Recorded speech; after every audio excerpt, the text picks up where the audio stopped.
Hit TV YouTube channels లో మీ వ్యాపార ప్రకటనలకు మరియు ప్రమోషనల్ ఇంటర్వ్యూస్ కోసం వెంటనే సంప్రదించండి. ఎందుకు వచ్చామని అడిగే అధికారం వాళ్ళకి లేదు. పోయినప్పుడు నేనేమన్నా చేసి నేను ప్రోత్సహించి నేను వాళ్ళని ప్రొవోకేట్ చేస్తే తప్పకుండా నా మీద నేను వార్నింగ్ ఇచ్చి వచ్చాను. బస్తీ వాళ్ళకి మీరు పొరపాటున కూడా చేయి పెట్టొద్దు, వాళ్ళకి అధికారం లేదు, మనం చెప్తాము, ఎక్కడ చెప్పాలో అక్కడ చెప్తామని చెప్పాను. రైట్ ఫోరంలో చెప్తానని చెప్పాను. ఆపిచ్చి నేనే వచ్చాను. ఇన్స్పెక్టర్ కూడా విట్నెస్ రికార్డు కూడా చేశారు. వాళ్ళు కూడా అవన్నీ తెలుసుకోకుండా సోమోటో కింద కేసు పెట్టారు. కాబట్టి ఇది వ్యక్తిగతంగా పోతున్నది ఇష్యూ. కాబట్టి వ్యక్తిగతంగా ఎంత తీసుకున్నా పర్లేదు. ఇలాంటి ఆఫీసర్ చాలా చూశాను నేను. ఇంకా దీని ఎన్ని కాన్సిక్వెన్సెస్ ఏదున్నా ఎదురిచ్చేవని నేను గుండె ధైర్యంతో ఎమ్మెల్యే వచ్చినని ఎల్లయ్యగాడు మల్లయ్యగాడు గెలిపిస్తే రాలేదు. ఇట్లా ఉంటే చాలా మందిని చూసినాను. కొన్ని రిజర్వేషన్స్ ఉంటాయి. కొంతమందికి ఏమో ఆ ఉద్యోగం ఇష్టం ఉండదు. ఆ ఉద్యోగం ఇష్టం లేకుండా గిట్లా ఏదైనా చేస్తే తీసుకుపోయి ఇంకేదైనా మంచి పోస్ట్ ఇస్తారు అనుకుంటారు. కొంతమందికి ఏమో డైలీ పబ్లిసిటీ కావాలనుకుంటారు. మా సమస్యల పరిష్కారం కావాలి. మాకేం మేము పబ్లిక్ లైఫ్ లో ఇన్నేళ్ళ నుంచి ఉన్నాము, ఇన్నేళ్ళ నుంచి ప్రజల మధ్యలో ఉన్నాము.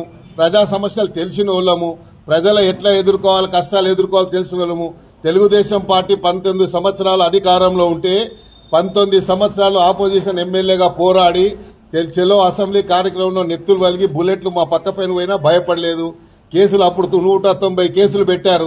మేము భయపడ్డామా? ఇప్పుడు మేము భయపడతామా? ఇవన్నీ భయపడేటోళ్ళం కాదు. ఇది అనవసరంగా దీనికి రాజకీయానికి తెరలేపుతున్నారు. కాబట్టి ఎందుకంటే మళ్ళా అనవసరంగా వేరే ఇప్పుడు గుడిసెలు తీసేస్తే వేరే పార్టీలు ఊకుంటారా? ఇప్పుడు మేము జీహెచ్ఎంసీ ఎలక్షన్ పోతున్నాము.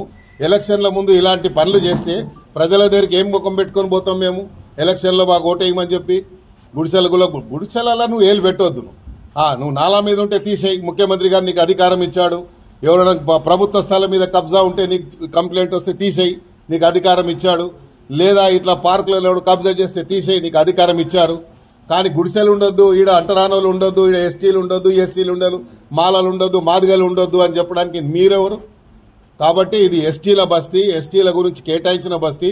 వాళ్ళకు ప్రభుత్వ పరంగా గజెట్ ఇచ్చి వాళ్లకు ఇయర్ మార్క్ చేసి ఫౌండేషన్ వేసి కాలమ్స్ లేసాయాడ. బిల్డింగ్స్ ఆల్రెడీ ఒక స్టేజ్కి వచ్చాయి. వచ్చిన తర్వాత బడ్జెట్ లేక అది ఆగింది.